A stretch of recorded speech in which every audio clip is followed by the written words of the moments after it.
Was I wrong for tearing my family apart, for turning three sisters against each other, all because of a boy? Because that's exactly what happened. My identical triplet sisters and I, we used to be inseparable. We shared everything, our clothes, our secrets, even our dreams. But then he came along, and suddenly, everything shattered. Now tell me, would you have done the same thing if you were me? Would you have fought for what you believed was yours, even if it meant destroying the very bonds that held your world together? It's a question that haunts me to this day, and I need your honest opinion after you hear the whole messy truth. It all started innocently enough, as these things often do. We were 17, heading into our final year of high school, and the biggest drama in our lives usually revolved around who got to wear whose favorite sweater. My sisters, Chloe and Sophia, and I, Lily, were known as the triple threat around school. Not because we were particularly intimidating, but because it was genuinely hard to tell us apart, even for our own parents sometimes. We had the same long, dark hair, the same deep-set brown eyes, and the same slightly mischievous grin. But despite our identical appearance, our personalities were distinct. Chloe was the leader, always confident, a little bit bossy, and incredibly popular. Sophia was the quiet observer, the artist, always with a sketchbook in hand, seeing the world in shades and textures that the rest of us often missed. And me? I was the peacemaker, the one who tried to keep the balance, to mediate the inevitable squabbles between Chloe and Sophia. I was the glue, or so I thought. Our small town was the kind of place where everyone knew everyone, and new faces were a rare commodity. So when Ben transferred to our school at the beginning of senior year, he was instantly the talk of the town. He was tall, with sandy blonde hair that always seemed to fall perfectly across his forehead, and eyes that were the color of the ocean on a clear summer day. He had this easygoing smile and a laugh that was infectious. Plus, he was brilliant, excelling in all his classes without ever seeming to try too hard. He was, in short, everything a teenage girl's crush was made of. And naturally, all three of us, in our separate, silent worlds, developed a crush on him almost immediately. At first, it was subtle. We'd all find excuses to be in the same vicinity as him. Chloe, with her natural assertiveness, would gravitate towards him in the hallways, striking up conversations about class assignments or sports. Sophia, in her quieter way, would sit a few tables away from him in the library, sketching him subtly from memory, though she'd never admit it. And I just tried to be generally helpful and friendly, hoping he'd notice me in the sea of identical faces. We didn't talk about our individual feelings for him. It was an unspoken rule, a kind of delicate truce that we had implicitly established without a single word. We'd always shared everything, but a crush felt different, more personal, more dangerous to the equilibrium of our sisterhood. The first crack in our united front appeared during the annual school carnival. Ben was volunteering at the ring toss game, looking incredibly charming with his sleeves rolled up and that captivating smile. Chloe, ever the bold one, marched right up to him, bought a ridiculous number of rings, and started flirting shamelessly. I watched from a distance, feeling a pang of jealousy, but also a grudging admiration for her audacity. Sophia, however, didn't hide her feelings as well as I did. I saw her face fall, her shoulders slump as she watched Chloe effortlessly charm him. Later that night, in our shared bedroom, the air was thick with unspoken tension. Chloe was buzzing, gushing about how Ben had complimented her throwing arm. Sophia was silent, tucked into her bed with her sketchbook, refusing to meet anyone's gaze. I felt caught in the middle, a familiar sensation, but this time it was heavier, more ominous. Things escalated when Ben joined our friend group for lunch. We all sat at the same table, and it became an unspoken competition for his attention. Chloe would tell hilarious anecdotes, making him laugh loudly. Sophia, surprisingly, started speaking up more, offering insightful comments on topics he was interested in, showing off her intelligence in a subtle but effective way. And me? I tried to facilitate, to make sure everyone felt included, but secretly, I was desperate for him to look at me the way he looked at them sometimes. I wanted him to see Lily, not just another triplet. It was a suffocating feeling, trying to be unique while being identical, trying to stand out when you were designed to blend in. The real turning point came with the prom proposal. Prom was a huge deal in our school, and getting asked by a desirable date was a badge of honor. We were all secretly hoping Ben would ask one of us. One afternoon, I walked into the kitchen to find Chloe practically bouncing off the walls, a huge grin plastered on her face. "He asked me," she shrieked, twirling around. "Ben asked me to prom." My heart dropped into my stomach. It was a physical ache, a sudden, sharp pain that stole my breath. Sophia, who was getting a glass of water, froze, the glass almost slipping from her hand. The silence that followed Chloe's announcement was deafening. It was the sound of a dream shattering into a million pieces for two of us, while the third celebrated her triumph. Sophia, bless her artistic soul, retreated into her own world even more after that. She spent more time in her room, drawing, her sketches growing darker, more introspective.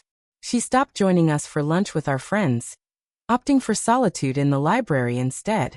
I tried to talk to her, to comfort her, but she just shrugged me off, saying she was fine, that she wasn't that bothered. But I knew her too well. I could see the hurt in her eyes, the way she avoided any mention of Ben or prom. Chloe, oblivious or perhaps willfully ignorant, continued to plan her prom night with Ben, excitedly showing us dresses and talking about decorations. I felt a growing resentment towards her, a feeling I'd never experienced before towards my sister. Then one evening, I was rummaging through Sophia's sketchbook, looking for a particular drawing I loved. My heart stopped when I saw it. It was a portrait of Ben, incredibly detailed, capturing every nuance of his smile, the way his hair fell, the spark in his eyes. It wasn't just a crush, it was deep affection, almost adoration. And then tucked away in the back, I found a small, folded note. It was a poem, a heartfelt, beautiful declaration of love for Ben, expressing her hope that he would see her, truly see her. My eyes welled up. My quiet, reserved Sophia had these incredible feelings, feelings that were now crushed. And it broke my heart, but it also fueled a new resolve in me. I realized then that my feelings for Ben, while real, weren't as profound as hers. And Chloe? Chloe just wanted to win. So that's the situation I was in, and I had to make a choice. Here were my two sisters, one heartbroken and quiet, the other triumphant and, in my opinion, a little insensitive. And then there was me, caught in the middle, still harboring a crush but seeing the damage it was doing. Before I tell you what happened next, I want you to pause and comment below what you would have done in my shoes. Would you have let Chloe have her moment? Would you have tried to support Sophia? Or would you have fought for your own feelings? What's the right thing to do when love, or rather a crush, threatens to rip your family apart? I couldn't stand by and watch Sophia suffer anymore. I couldn't let Chloe's casual triumph overshadow Sophia's genuine, deeper feelings. I decided I had to do something, even if it meant stirring the pot even further. I concocted a plan, a risky one, but I felt it was necessary. The annual talent show was approaching, and Sophia, despite her shyness, was an incredibly talented singer. She'd always wanted to perform but was too nervous. I knew Ben was a big fan of live music. This was my chance.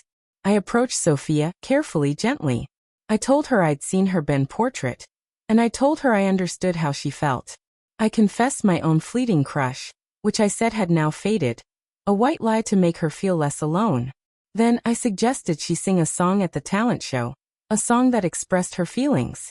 She was terrified, absolutely refused. But I persisted.